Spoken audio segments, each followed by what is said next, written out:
찾으셨다면 우리 한 절씩 교독하는 시간 갖도록 하겠습니다. 예수께서 무리를 보시고 산에 올라가 앉으시니 제자들이 나아온지라.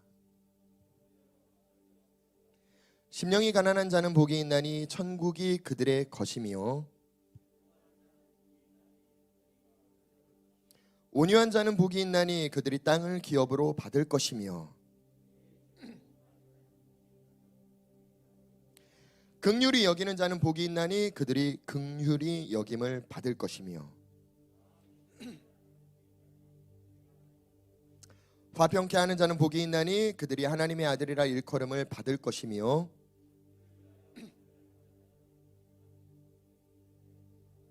나로 말미암아 너희를 욕하고 박해하고 거짓으로 너희를 거슬러 모든 악한 말을 할 때에는 너희에게 복이 있나니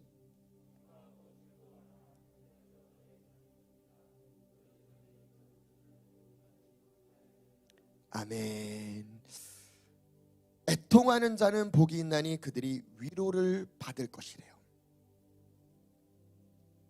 여기서 애통이라는 단어는요, 우리가 흔히 잘 알고 있는 슬퍼하고 가슴 아파하는, 헬라어 원어의 의미에도요, 나의 감정과 슬픔 때문에 애통한다라는 의미를 지니고 있어요.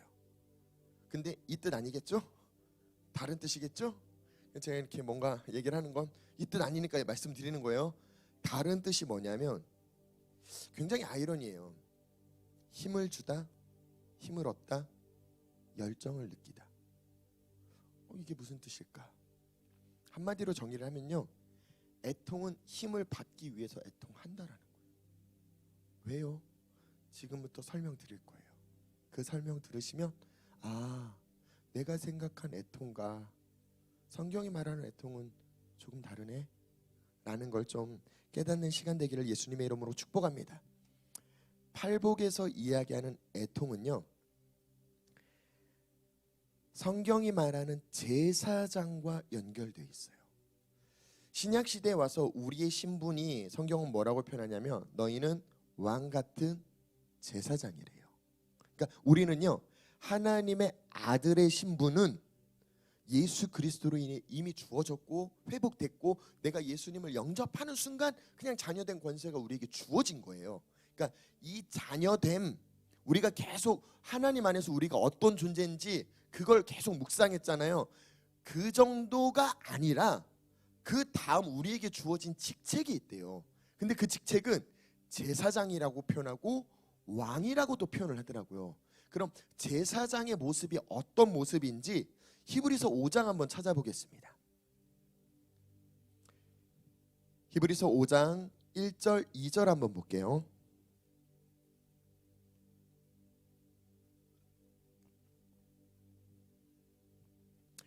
대제사장마다 잘 보세요. 사람 가운데서 택한 자이므로 하나님께 속한 일에 사람을 위하여 예물과 속죄하는 제사를 드리게 하나니, 제사장의 특징이 뭐라고 표현해요? 사람 안에서 선택을 받아야 된대요. 사람의 무리 가운데 선택을 받고, 선택을 받은 다음에 뭘 해야 되느냐? 하나님에게 속한 일을 선택받은 채로 다시 사람을 위해서 살아가야 된대요.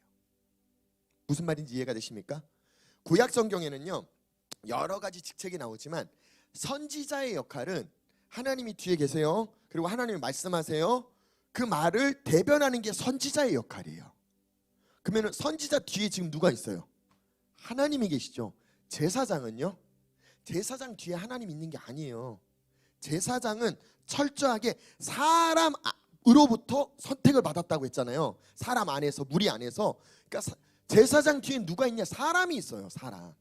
그래서 사람들을 대신해서 하나님에게 나아가는 자를 제사장이라고 표현해요.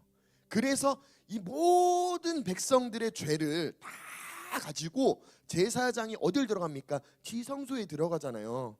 들어가서 하나님과 직면하고 이야기를 나누면서 예배 가운데 하나님이 죄를 용서한다. 그럼 제사장이 다시 뭐합니까? 이 복된 소식을 가지고 누구에게 가요? 사람에게 간다고요. 그래서 너희의 죄가 사했다. 그들을 축복하고 기도해주고, 누가? 제사장이요. 그러니까 오늘날로 표현하면 목사요. 쉽게 이해가 되시죠? 예, 사람들 무리 안에서 하나님이 선택하셨어요. 그리고 그 목사를 뭐 합니까? 예, 하나님의 말씀, 하나님의 뜻을 가지고 다시 사람들에게 그 하나님의 말씀들을 전달해주는 역할들을 누가 감당합니까? 제사장이요. 오늘날 목사요. 근데 그 차원을 좀 넘어선 이야기를 성경은 우리에게 요구하는 것 같아요. 좀 더 들여다볼게요. 2절 보니까요, 그가 무식하고 미혹된 자를 능히 용납할 수 있는 건 제사장이요, 무식한 자, 미혹한 자, 미혹된 자, 그들을 용납이라는 이 표현은요, 헬라어 원어의 뜻은 그러니까 긍휼히 여길 수 있는 까닭은, 긍휼히 여길 수 있는 건 자기도 연약함에 휩싸였기 때문이래요. 이게 무슨 뜻이냐면요,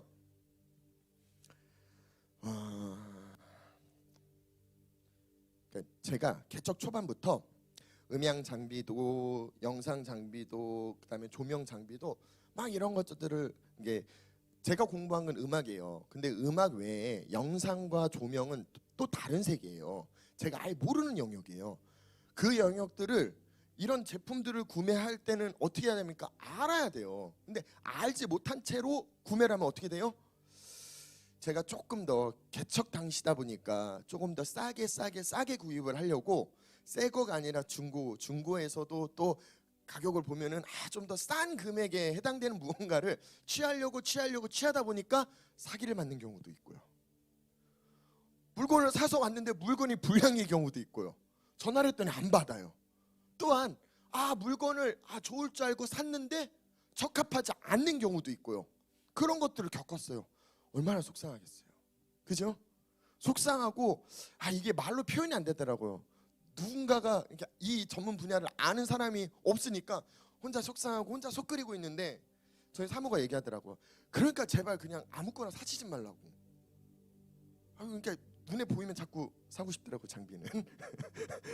자꾸 지르고 사다 보니까 계속 실패하는 경우가 많아요. 그러다가 우리 이제 금요일날 찬양인데 했던 찬민의 교회에 이런 것들을 막 세팅하고 도와주기 위해서 제가 교회를 가봤더니 제 눈에 이제 다 보여요. 제가 경험했잖아요. 이게 필요하고 이걸 세팅하고 이걸 도와주면 되겠다 하고 막 얘기를 했어요. 그리고 그 교회 전도사에게 얘기했어요. 니네 사기 전에 꼭 물어보고 사. 왜냐하면 나도 그냥 이게 더 쌀 것 같아서 샀는데 사고 보니까 못 쓰겠더라. 그러니까 돈을 줘야 될 때, 돈을 아껴야 될 때를 장비를 사보면서 내가 조금 느껴봤으니까 그걸 내가 카운셀링 해줄 테니까 꼭 얘기를 해. 근데 지난주 금요일날 얘기하더라고요. 저희 이런 뭐 장비를 샀어요. 그거 사지 말지. 왜냐면 딱 1, 2만 원 아끼려고 그걸 샀어요. 1, 2만 원 더 드리는 게 훨씬 더 좋은 건데, 야 그거 왜 샀어? 그러니까 얘기하더라고요. 그러게요. 그러게요가 아니라 말하라고 했잖아. 그러게요. 제가 왜 이런 얘기를 합니까? 제가 경험해봤잖아요. 경험해봤고 이 문제를 어떻게 해결해야 되는지 알고 있잖아요. 그리고 그 영역을 그대로 걸어오고 있잖아요. 그러니까 보이는 거예요. 어떻게 카운셀링하고 어떻게 도와줬으면 좋겠는지. 동일합니다. 제사장도 자기가 연약하게 어떤 아픔을 겪었대요. 그 아픔의 과정을 지나왔고, 지나오다 보니까 다른 사람이 내가 겪었던 아픔의 영역을 걸어오는 사람이 보이는 거예요. 보이니까 그에게 뭐라고 표현해 줄 수 있습니까? 이쯤은 뭐라고 하면 이 사람이 더 자괴감이 들어.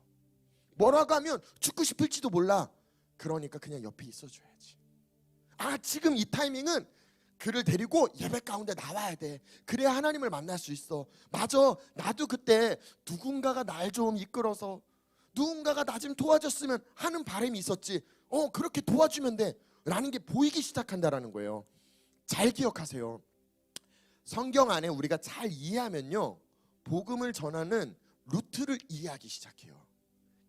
오해하지 않고 들어주시면 좋겠어요. 우리 복음은 누구에게나 다 복음이 전달돼야 돼요. 근데 성경을 이해하면요, 내가 모든 사역을 감당하진 않더라고요. 무슨 말인지 이해가 되십니까? 하나님이 내게 맡기신 사역, 말 그대로 예수님이, 그 완전하신 예수님이 이 땅에 오셔서 제자를 삼을 것 같으면 차라리 1200명, 12000명을 삼지 고작 12명 만들어 놓고 그 12명으로 얼마나 더 그렇지 않습니까? 근데 예수님은 12명에게 집중하셨어요. 다른 사람에게 집중한 게 아니라 그 12명에게 같이 먹고 입고 같이 자고, 근데 그 12명을 고른 패턴을 보니까요, 다 자기 친척 주변 식구들이더라고요. 멀리 있는 사람이 아니라 자기 일상의 삶 가운데 가까이 있는 사람들이에요. 복음을 전하려고 저기 서울 가려고 하지 마세요. 부산 가려고 하지 마세요.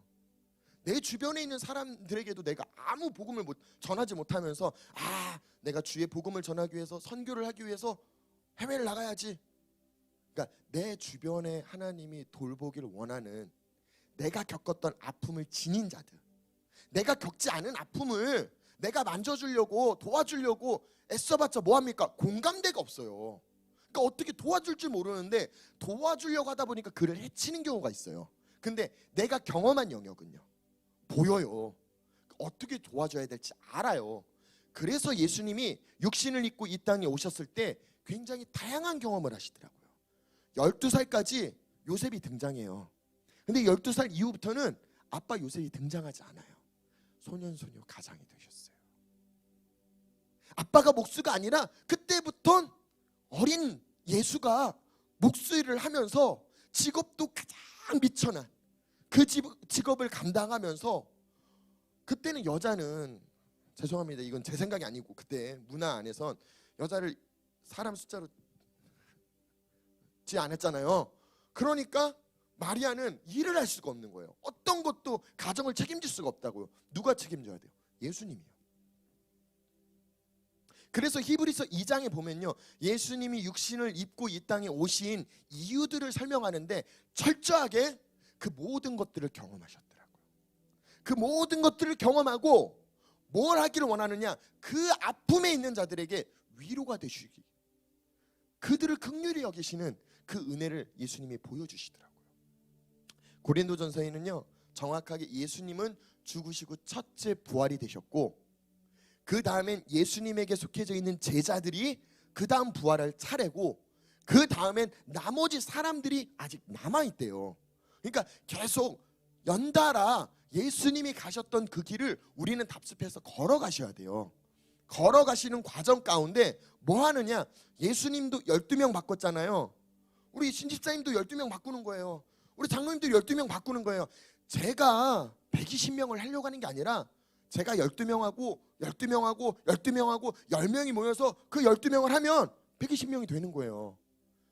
아주 성경을 이해하면 이해할수록 내게 무리하고 어려운 걸 요구하시는 게 아니라 내 일상의 삶 가운데 내가 조금만 마음을 열고 노력하면 할 수 있는 영역들을 예수님이 요구하시더라고요. 기억하십시오. 아들과 제사장의 차이점이 있어요. 그게 무슨 얘기냐면요, 그러니까 가정하에 저희 아버지가 엄청난 큰 대기업을 하고 있어요. 근데 아들만 5명이에요. 누가 물려받을까요? 장남? 그럼 뭐 저는 장남이어서 물려받는다고 하면 그 기업에 속해져 있는 직원이 10만 명이라고 쳐요. 그러면 가족까지 하면 몇 명이에요? 30만 명, 40만 명이 될 거예요. 그러면 그 기업은 어떤 인구를 책임지고 있습니까? 40만 명의 목숨줄이 달린 기업이에요. 그러면 그 기업의 총수를 누구를 뽑겠냐고요? 장남이요? 그냥 내가 사랑하는 아들이요? 아니요. 그들을 다 책임질 수 있는 사람을 뽑겠죠. 그게 맞지 않을까요? 성경에 잘 보면요, 제사장은요, 제사장 아들은 제사장이 되더라고요. 그래서 계속 거듭 제사장 역할을 감당을 하게 되더라고요. 그걸 성경에는 반차라고 표현하고 반열이라고 표현해요. 그게 무슨 얘기냐면 그룹을 뜻하는 거예요. 그 라인을 타는 거예요. 근데 히브리서에 보면 예수님은 이 구약시대에 있었던 제사장의 라인을 타지 않더라고요. 멜기세덱의 반차 그 라인을 타시더라고요. 그리고 그 라인에 의해서 예수님도 대제사장 역할을 감당했다라고 성경은 표현하더라고요.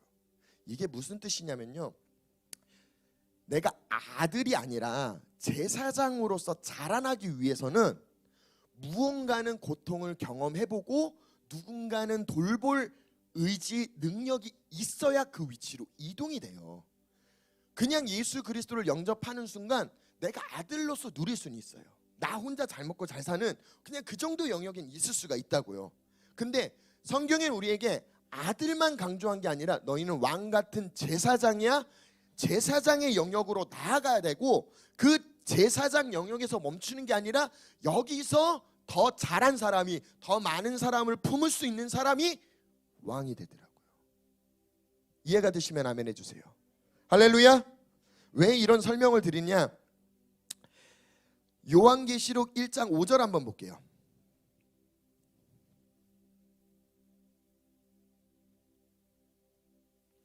요한계시록 1장 5절에는요 이런 표현이 있어요.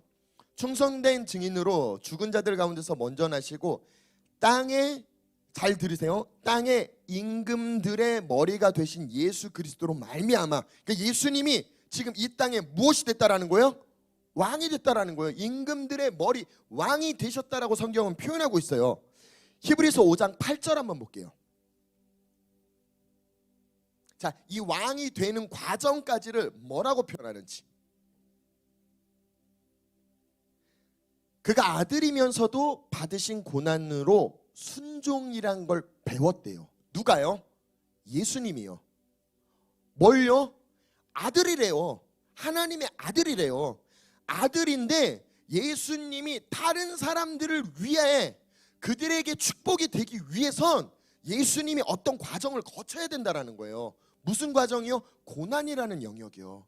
근데 이 고난이라는 영역을 거치기 위해서는 반드시 하나님의 마음으로 순종의 마음을 지니고 그 길을 걸으셔야 된대요. 왜 여기를 걸어야 되는지 9절 볼게요. 온전하게 되셨은즉, 아까 마태복음 말씀드렸죠? 하늘 아버지가 원하는 가장 중요한 키포인트는 뭐라고요? 우리가 온전했으면 좋겠다고요. 근데 그 온전한 상태를 뭐라고 표현하느냐? 아들이 고난 가운데 순종을 배우고 그 과정을 거치는 단계가 온전하게 됐다라고 성경은 표현해요. 자기에게 순종하는 모든 자에게 영원한 구원의 근원이 되셨대요. 그리고 10절 볼게요. 하나님께 멜기세덱의 반차, 아까 말씀드렸죠? 제사장 반열이 있는데 그 제사장 반열이 아니라, 그 라인을 탄 게 아니라 멜기세덱이라는 그 대제사장의 라인을 타서 거기에 예수님도 정렬됐다라고 지금 성경은 표현하고 있어요. 멜기세덱의 반차를 따른 대제사장이라 칭하심을 받으셨다라고 표현해요. 아들이면서 고난을 통해 순종을 배우고 대제사장의 역할을 감당하셨대요. 누가요? 예수님이요. 그냥 예수님은 아들의 위치에 있지 않더라고요. 우리가 이 시즌 아들됨을, 자녀임을 깨달았다면 우리는 그 위치가 아니라 이제는 하나님의 명령에 의해 대제사장의 위치로 우리는 자라나셔야 돼요.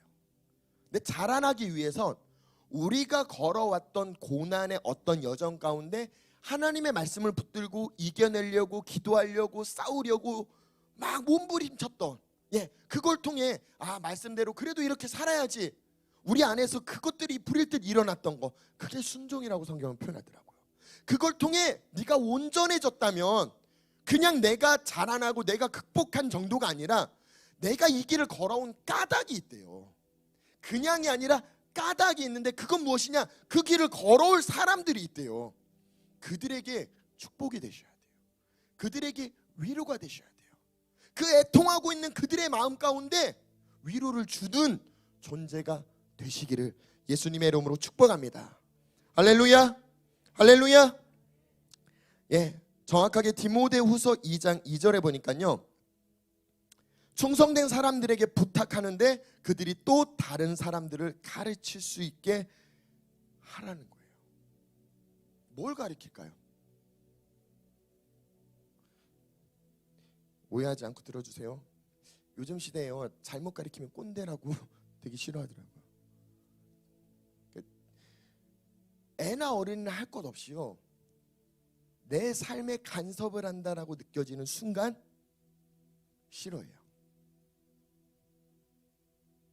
그럼 내가 그들의 삶의 간섭이 아니라 그들에게 위로를 줄 수 있는 방법은 무엇일까요? 내가 아파본 경험이 있는 영역을 지나오는 사람, 그 사람에게 위로를 줄 수가 있어요. 애통하는 자는 복이 있대요. 그리고 위로를 받을 것이라 라고 표현하죠. 그냥 위로를 받는다라는 차원의 내용이 아니고요, 그 안에도 깊은 의미가 담겨져 있는데 무엇이냐면 그에게 위로를 준다라는 뜻이에요. 무슨 뜻이, 다시 설명드릴게요. 위로를 줌으로 말미암아 그가 회복되고, 그가 회복되는 걸 하나님이 기뻐하시고, 첫째는 하나님으로부터 칭찬, 둘째는 그 사람이 세워지는 걸로 인한 위안, 내게 만감이 교차한다고요. 어떤 것이요? 나는 그 가운데 힘들었고 그 가운데 하나님의 은혜로 나를 세우셨는데 내가 저에게 도움이 돼서 저가 일어나는 걸 보면 눈물이 나요. 내 아팠던 힘들었던 것들이 생각이 나면서, 그래, 하나님이 나를 세우신 까닭이 이 사람들을 축복하기 위해, 자유케 하기 위해 이 영역들을 이해하기 시작한다고. 그래서 나의 아픔이, 나의 애통의 그 시간들이 더 이상 아픔이 아니라 이제 하나님 안에서 완전히 씻겨지는 위로의 시간으로 우리가 취할 수 있게 되더라고요. 동의하면 아멘 합시다. 동의하면 아멘 합시다. 이렇게 애통하는 자에게 복이 있대요. 할렐루야, 할렐루야. 해볼만 하지 않습니까? 성경 안에 우리가 하나님의 자녀인 걸, 그 자녀 차원을 넘어서서 제사장이 되는 거, 제사장 차원을 넘어서 그 과정을 거쳐야 비로소 왕이 된대요. 예수님이 죽으시고 부활하신 다음에 그 왕의 자리에 앉지 않았습니까? 그 자리로 우리를 초청하시는 거예요. 조금 더 일어나셔서 자라나시지 않겠습니까? 그 마음을 가져주시지 않겠습니까? 예수님의 위로를 받으시고요, 그 애통한 마음 가운데, 내가 힘든 영역 가운데, 아, 내가 이 과정을 거치는 이유가 있구나, 이 과정 가운데 내가 취할 태도는 예수 그리스도 안에서 순종하는 거구나, 순종을 통해 내가 배울 게 있구나, 자라날 게 있구나. 그렇게 자라나다 보면 하나님이 날 통해 일하기를 원하는구나, 누군가에게 위로가 되주길 원하는구나, 누군가의 그 애통하는 마음을 만져주길 원하는구나. 그렇다면 하나님, 내가 순종할게요, 내가 순종할게요. 이번 한 주간 우리를 통해 제한 없이 하나님 나타내달라고 우리 같이 주여 한번 외치며 합심해서 통성으로 기도하며 나아갑시다. 주여!